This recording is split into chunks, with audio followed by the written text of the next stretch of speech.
Hello mọi người nhá. Đã đến với kênh YouTube Văn Si 74. Hôm nay mình sẽ review cho các bạn xem thác nước rất là đẹp. Thác này tên là CD nha mọi người. Rất là đẹp luôn.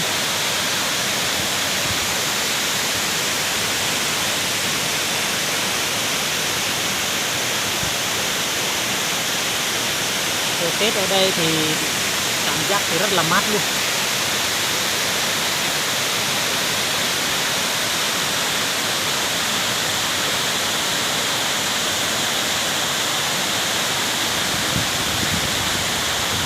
Cảnh quan xung quanh ở đây thì rất là đẹp luôn.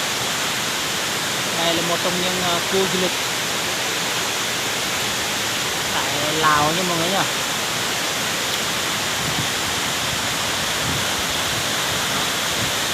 Cho các bạn chiêm ngưỡng vẻ đẹp của thác CD.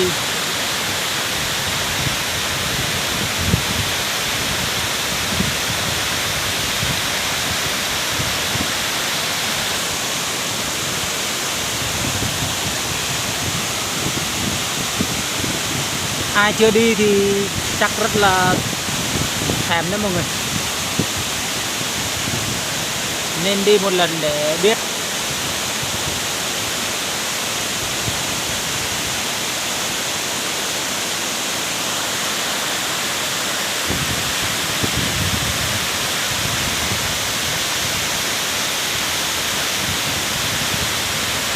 Giống như là thác gì bên Cao Bằng của Việt Nam đó mọi người. Đó, rất là đẹp luôn. Chào mọi người nha, cảm ơn mọi người đã xem video.